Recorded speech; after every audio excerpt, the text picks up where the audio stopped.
नमस्ते भैया बहनों। कक्षा 10वीं की हिंदी की इस कक्षा में आप सभी का स्वागत। आज हम लोग जयशंकर प्रसाद जी का परिचय देखेंगे। जयशंकर प्रसाद जी का जन्म 1889 में वाराणसी में हुआ था। भैया बहनों, जैसा कि मैंने कहा पूर्व में कहा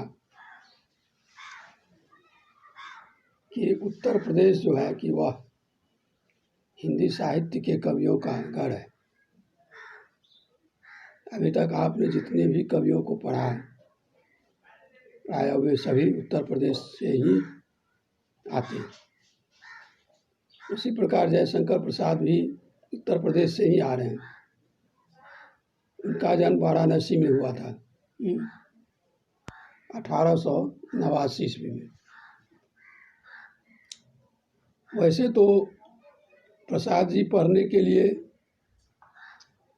काशी की प्रसिद्ध कॉलेज कुश कॉलेज में पढ़ने गए, लेकिन विपरीत परिस्थिति के कारण वे नहीं पढ़ पाए।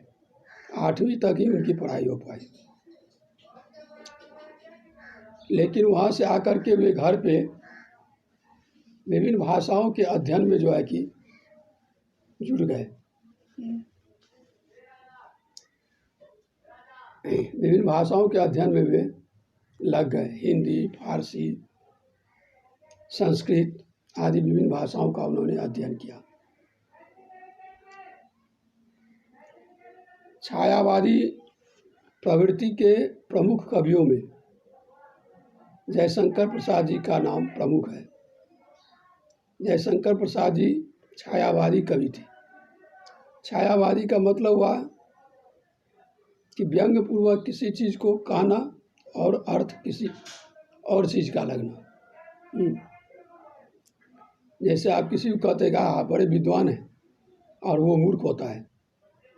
जब आप किसी मूर्ख व्यक्ति को कहते हैं कि आप बड़े विद्वान हैं, ये क्या हुआ? ये छायावादी बात हुई। किसी गरीब को अमीर कह करके पुकारा जाए, ये क्या है? छायावादी है। तो इसी प्रकार के छायावादी कवि थे जयशंकर प्रसाद जी। जयशंकर प्रसाद जी की अनेक रचनाएं हैं, अनेक कृतियां हैं, जिसमें चित्राधार, कानन कुसुम, झरना, आंसू, लहर और कामायनी, ये इनकी आधुनिक हिंदी की जो है कि श्रेष्ठतम काव्य कृतियों में से माने जाते हैं।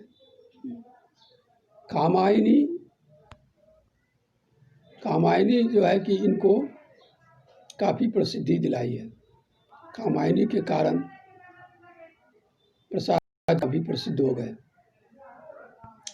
और कामायनी पर उन्हें मंगल प्रसाद पारितोषिक दिया गया। कवि के साथ साथ प्रसाद जी सफल गद्यकार भी थे। जैसे अजात शत्रु, चंद्रगुप्त, स्कंदगुप्त और ध्रुव स्वामिनी, ये उनके प्रमुख नाटक हैं।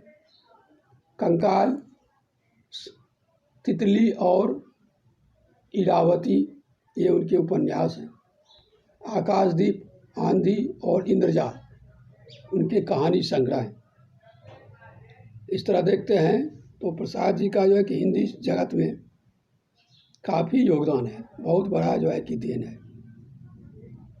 साहित्य जीवन की कोमलता, माधुर्य शक्ति और ओज का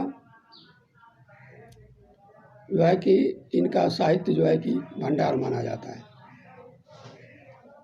छायावादी कविता की अतिशय काल्पनिकता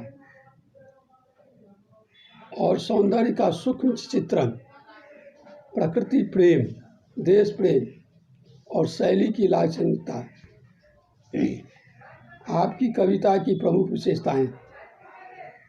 इतिहास और दर्शन में आपकी गहरी रुचि रही है, जो आपके साहित्य में स्पष्ट दिखाई देती है। भैया बहनों, ऐसे महान कवि जयशंकर प्रसाद जी का 1973 ईस्वी में निधन हो गया। अगले वीडियो में हम जो है कि इनकी रचना आत्मकथा को पढ़ेंगे। तब तक जो है कि आप लोग आज जो पढ़ाए हैं इसका फिर से एक बार अध्ययन कर लेंगे और उसमें से प्रश्न उत्तर बना करके स्वयं ही भेजेंगे। तब तक के लिए